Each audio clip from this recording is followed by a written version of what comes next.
audience. We engage the audience. In our class, it's with arguments, analytical arguments. In this case, it was about very creative ideas, but presented in a logical way. So, we have very good questions from my students. I have one for you. May I? Please. Did you like it? Honestly. Yes?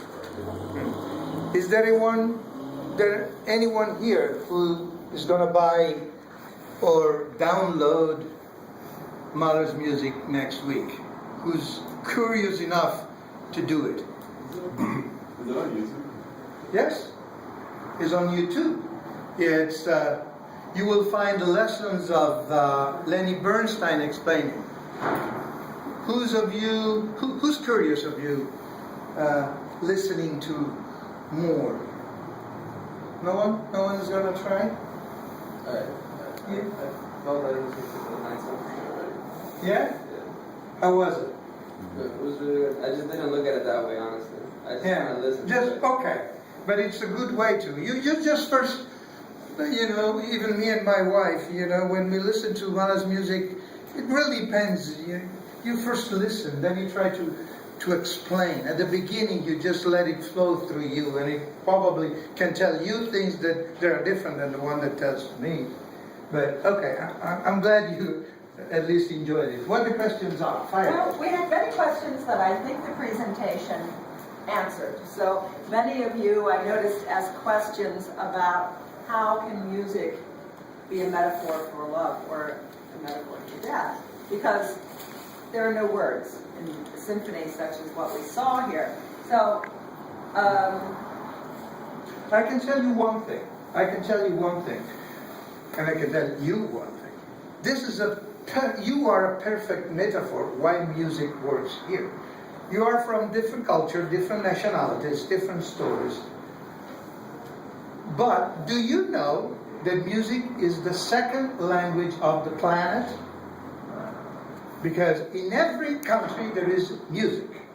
Every country speaks their own language, but they also play music. I was in the Algerian desert with Marina and friends, and we could barely speak to the truck drivers and the cook that were. But one night, and I think I have it. One night we played all together, and we couldn't talk, but we could make music together. So music is a language. Think of music as a language. If you know the name The Beatles was a group that in 1967 published an album, Sgt. Pepper, that from day one was sung by all the young people of the planet, meaning that they could interpret the aspiration, the desire, the dreams of an entire generation of the whole planet. If you do it in English, there are millions of people that do not understand. If you do it in Spanish, there are another gazillions of people that cannot understand. If you do it in Italian, very few people can understand. But if you do it in music, you can speak a kind of a planetarian language. This is why I think music is an excellent tool, is an excellent way to. I think we could play together, not playing music, my music or your music, but playing something in which both of us interact and add something with your musical tradition. Think about blues and jazz, and think about how the European music and the Eastern music and African music and our Oriental music are mixing together, building new forms of music in which the humanity recognize. okay, so a few questions then. This one is about our culture and how it contributes to the metaphors that we use. So this question is, could it be to that, out of our particular family environment, do you think we have our own personal metaphors that we bring into our life and communication?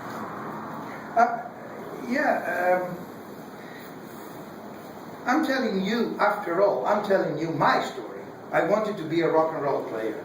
When I was your age, I wanted to play in a band. Actually, I discovered that I couldn't make enough money, so I ended up being an entrepreneur by chance. Okay. When I finally was successful in business, I could sell my company, I ended up studying music again. Because that's my life, that's my passion. And so in my talks, there is a piece of me. But if you listen to good artists, there is always a piece of their life in their music.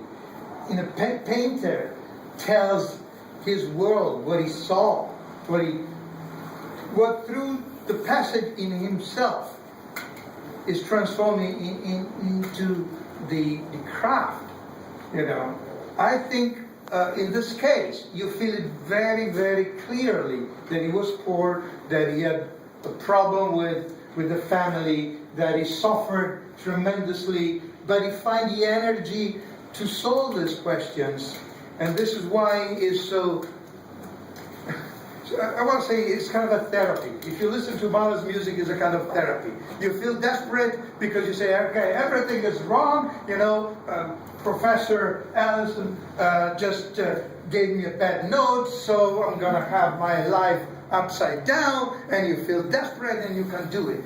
Then you discover that step by step you come up and you find new energy and new reason. Yes, you have always, in the metaphors you find the story of your life. I come from the Dolomites, from the big peaks in Italy, so the mountain for me is always a metaphor. When I hike with my kids, walking and getting to the hut at the end is always a metaphor of, should we do it? Yes. I think that this is always the case. Your family, your personal experience is always the metaphor. And let me tell you this too. Do you know what the term metaphor means? Linguistically? No, you know, yes. Yeah, no, yeah.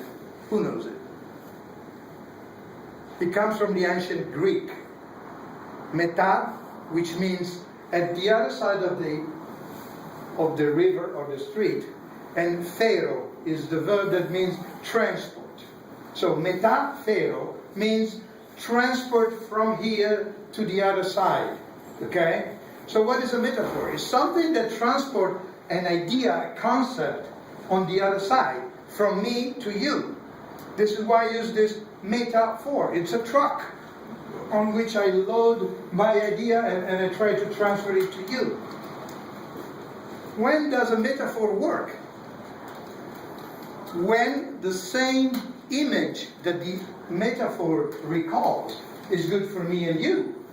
So if I talk to you about the big mountains and you live in a desert, the metaphor doesn't work because it only belongs to my culture.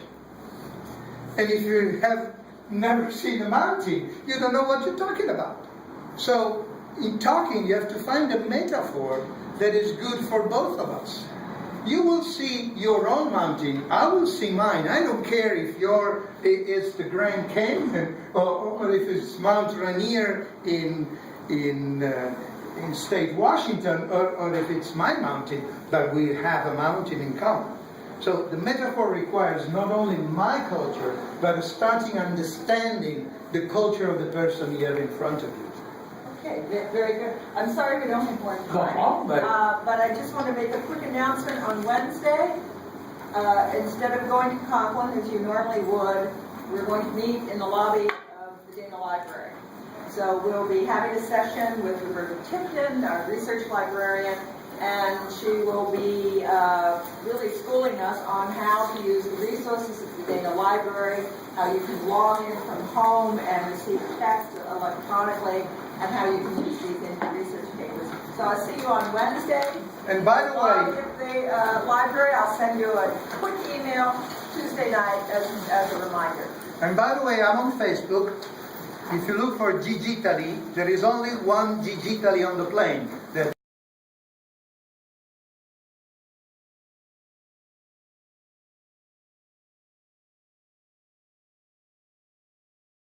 Facebook and comment what you heard, and feel free to do it. And thank you for your time. Thank you, Gigi, and